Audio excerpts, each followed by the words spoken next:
Good morning. Today is Wednesday, April 25th, D-Day. I'm Connor Buckley. And I'm Cassandra Joesph. And this is Kennedy Live. Now for some school announcements. Any Somers residents interested in the Somers Republican Scholarship, please stop by room 102 to pick up an application. Help wash away childhood cancer on Saturday, April 28th from 11 to 2 during K-Fest. Get a free car wash from Kennedy's Answer to Cancer Club with a pledge to support the Maria Ferreri's Children's Hospital. Car wash station located right as you enter the Kennedy campus. Go left of the flags into the bus drop-off parking lot. If any underclassmen girls are interested in joining the Kennedy Live team, please email Alexa Bastardi, Zaria Bailey, or see Mrs. McGowan.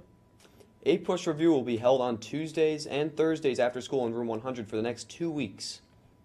Tomorrow is Poem in Your Pocket Day. Every April, the Academy of American Poets celebrates National Poetry Month by sponsoring Poem in Your Pocket Day.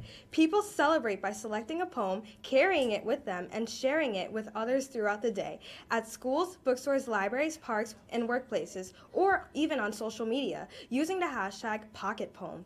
Teachers, why not read a favorite poem to your classes? If you are a student, how about sharing a poem that you admire at lunch table or on social media? And now over to the state and history with Denis.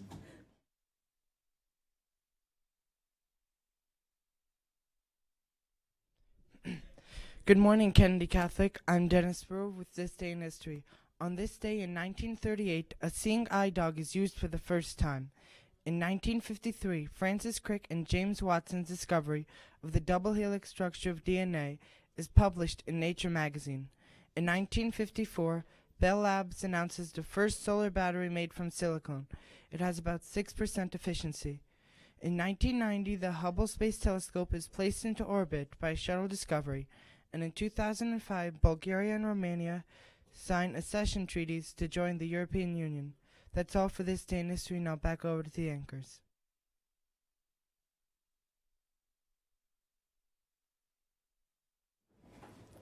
And in breaking news, a federal judge ruled Tuesday against the Trump administration's decision to end a program protecting some young immigrants from deportation, calling the Department of Homeland Security's rationale against the program arbitrary and capricious.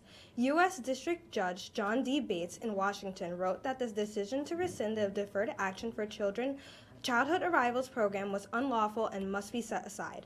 President Donald Trump announced last year that he would end the program started by President Barack Obama. Bates is the third judge to rule against administration plans to end the program. And for our featured stories, FDA officials on Tuesday announced a nationwide crackdown on underage use of a popular e-cigarette brand following months of complaints from parents. The FDA issued warnings to 40 retail and online stores as part of a month-long operation against illegal sales of Juul to children. Thanks in part to its resemblance to a small computer flash drive, Juul has become popular with some teenagers as a discreet way to vape at school and in public.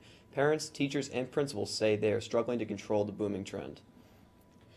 The bathroom is the main source of it, said Maureen Byrne, the principal of Dublin High School near San Francisco. FDA Commissioner Scott Gottlieb said the current blitz targeting Juul will continue through the end of the month, with additional actions in coming weeks. A Kickstarter campaign to fund slices of tomato sauce has seen the amount pledged to back it double to more than $30,000. Slice of Sauce first came about when Emily Williams, whose father ran a restaurant in Michigan, was practicing an old family recipe. An attempt to create a dried version of her dad's barbecue sauce led her to develop the dried ketchup, which eventually became the finished Slice of Sauce product. Miss Williams gave up her office job to create the solid ketchup.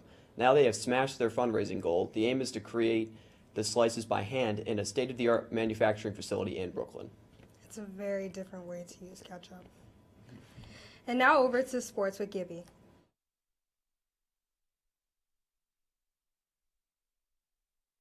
Good morning, Kennedy Catholic Sports Nation, and by popular request, I'm your host, the Gibster, today. In Major League Baseball, the Yankees beat the Twins 8-3. Didi Gregorius hit a two-run homer, and Gary Sanchez hit two out. Blue Jays beat the Red Sox 4-3 in 10 innings. In the NBA, the Celtics beat the Bucks 92-87. Al Horford had 22 points. Boston leads the series 3-2. The 76ers took the Heat 104-91. J.J. Redick dropped 27 points in the win that led the Sixers 4-1 through the series. Warriors topped Spurs 99-91. KD dropped 25, and the Dubs win the series 4-1 as well. In the NHL, the Maple Leafs will play the Bruins tonight at 7:30. Varsity baseball beat Iona Prep 2-1 in 9 innings. Jamie pitched 8 innings with 6 strikeouts and a game-winning single. Eric Volpe had a home run, and Ronan Whelan had the save to seal the game. Girls varsity lacrosse beat the Mary Lewis Academy 13-0. Alexandra Cardizano had her 100th goal, scoring 4 and had 3 assists. Emily Girolamo had 3 goals and 1 assist, and Jill Harrington had 3 goals. Varsity lacrosse won yesterday against St. Raymond 16-1. Goals were scored by Brendan Sullivan, Greg Brand, Aiden Dooley, Brian Spinder, Jack Zona, and myself. If I missed anyone, I'm sorry. We scored a lot of goals. That's all for sports. Now back over to the anchors.